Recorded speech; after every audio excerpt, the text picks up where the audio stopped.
Première Guerre mondiale.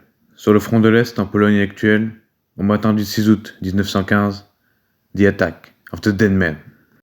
Tout commence en 1882.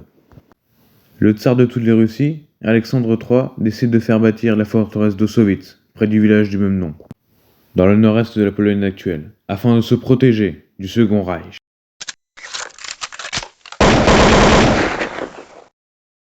Le 28 juin 1914, l'archiduc François-Ferdinand d'Autriche est assassiné à Sarajevo. Le meurtrier, Gavril Princip, nationaliste serbe. Il ne sait pas encore, mais par le simple coup de feu tiré de son pistolet, il va condamner l'Europe dans l'une des pires guerres de l'humanité. Par un jeu d'alliance infernale, l'Europe s'embrasse dans la Première Guerre mondiale.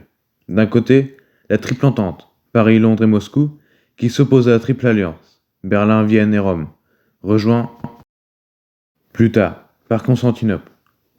Les deux coalitions se font face dans toute l'Europe, à l'ouest de la Manche à la Suisse, dans les Balkans et à l'est de Riga à Timisoara, mais également dans les colonies des belligérants. Sur le front de l'Est, la forteresse d'Auschwitz, de par son importance stratégique immense pour la Russie et pour l'Allemagne, sera au milieu de toutes les convoitises. Le temps passe, les années défilent. Une guerre d'un nouveau genre se fait voir en Europe. En 1915, ce n'est plus la guerre des 18 et 19e siècles, où les lignes d'infanterie se tirent dessus, les unes après les autres, dans un honneur quasi chevaleresque. Non, en 1915, on enterre les hommes dans les tranchées, au milieu des rats, des poux, de la boue, du froid et de la faim. Et on les envoie mourir, par dizaines de milliers, pour des objectifs stratégiques ridicules. Le 6 août 1915, le gaz de combat, qui n'est alors pas interdit, par un accord international signé 80 ans plus tard, est déployé par les Allemands sur les soldats russes de la garnison du fort d'Auschwitz.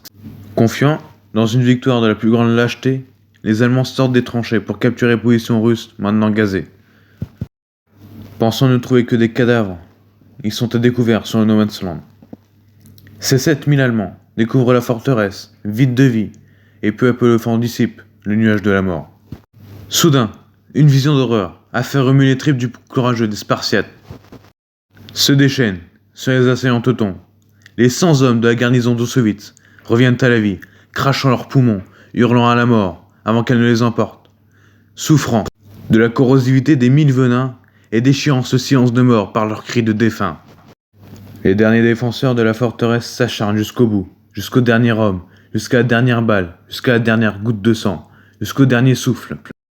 Malgré leur situation mortifère, les zombies russes ont l'avantage. Ils sont retranchés dans les bunkers et les meurtrières, et les Boches sont à découvert. Pour les Russes, c'est du tir au canard.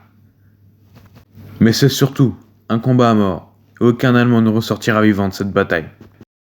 Après une heure de combat au corps à corps, digne du pire Moyen-Âge européen, les zombies du tsar ressortent victorieux de la confrontation. Mais cette victoire est une victoire pyrrhique. Oui, car malgré le massacre des Boches, les morts vivants continuent à mourir à petit feu. Aucun survivant, ni allemand ni russe, ne ressortira de la bataille d'Auschwitz. Et voilà. J'avais pour idée de sortir cet épisode le 31 octobre au soir, mais par manque de temps et par multiples empêchements, ça n'a pas pu se faire. J'espère néanmoins qu'il vous a autant plu à l'écouter que moi à l'écrire. Si c'est le cas, n'hésitez pas à liker, à me partager votre opinion en commentaire. Sur ce, je vous embrasse et je vous dis à la prochaine. C'était Tom Bijard pour vous servir.